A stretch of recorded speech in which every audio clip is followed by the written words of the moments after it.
Hi, everybody. Welcome to your latest Carson's Take 5. Ryan and Sonu. Sonu, we have a question today. Is the labor market turning the corner?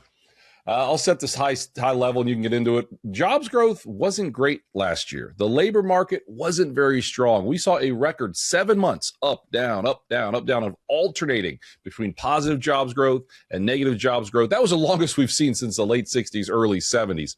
We got some data on the labor market just recently, just last week, that maybe, what is a quote Lloyd Christmas? You're telling me there's a chance. Maybe the labor market is turning a corner. What do you see out there? I love that movie, by the way. Yes. I think it is turning a corner. Shocking it didn't win an Oscar. I mean, I don't know. What do you have to do to win a Best Picture anymore? I mean, what do you have to do if Dumb and Dumber didn't win one? But anyway, what's the labor market telling us? I think it is turning a corner. But the big picture is, look, hiring is weak, right? But that's only one side of it.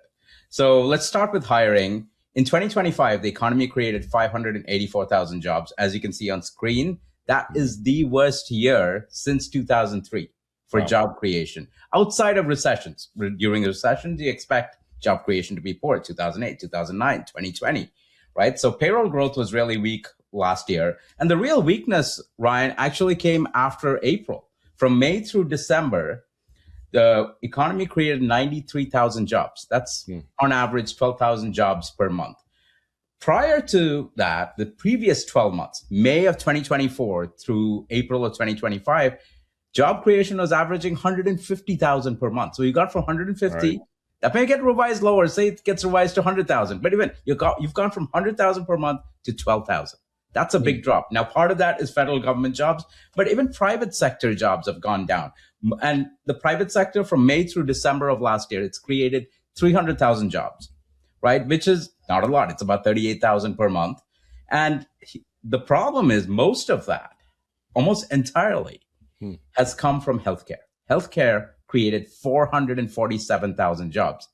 But total job creation in the private sector was 300,000, right? So what lost jobs? Manufacturing lost 72,000 jobs. Retail sector lost 51,000 jobs. Construction jobs are flat, right? So that is a hiring picture. But before I turn it back to you, Ryan, I will end on this positive piece. The unemployment rate, right, fell from 4.6% to 4.4% when we got the December numbers. Now, it is up slightly from 4.1% a year ago. It tells you that the workforce isn't growing as much. Maybe it's because of immigration, things like that. The economy is not creating a lot of jobs, but it may be creating just enough jobs to keep up with population growth. And that's why the unemployment rate isn't much higher than it is right now. So a lot of good stuff there. Again, you think about last year, right? We had the tariffs and all the warnings, just the near certainty, if you turned your TV on, a recession is coming. Companies heard that. Small businesses heard that.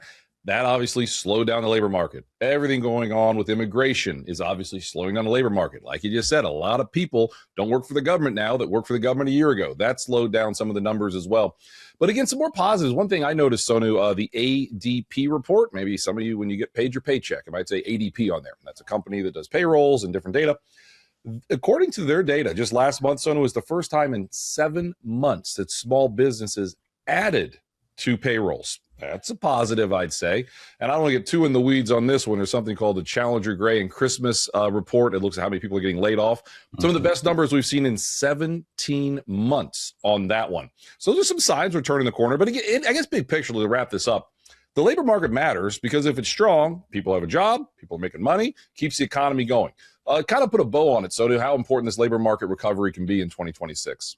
I think hiring picks up from here. I think hiring was weak due to, economic uncertainty. We had all the chaos with tariffs, things like that. But here's the thing. Here's another positive, right? The prime age employment population ratio.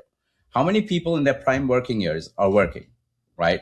There are a lot of people working, right? In fact, more than were working over the last two expansion cycles in the mid-2000s and the 2010s. The prime age employment population ratio, which measures employment population ratio for 25 to 54-year-old workers, 80.7%. That is higher than at any point from 2001 to 2019, right? Sure. If the labor market is in bad shape, that ratio would be going down. But the reality is, look, layoffs are running really low. People are still quitting their jobs at a reasonably, good pace. And that's not people quitting their jobs voluntarily is not a bad thing, right? That means the labor market is not really weak, because if it was, what do we see? People wouldn't be leaving their jobs, right? It would be because it's so much harder to find a job. So these are some of the positives I'm taking away as we move into 2026. That's a good point. I guess to summarize that, the quits rate, which we get from the government every month, actually what increased, right? And if you see people quitting their job, maybe it's another small sign that the labor market's turning a corner and not as bad as so many of the economists out there continue to tell us that it really is. So everyone, this again was your latest Carson's Take 5 with Ryan and Sonu. Is the labor market turning a corner? We think so. We'll see you next week. Take care. Thank you.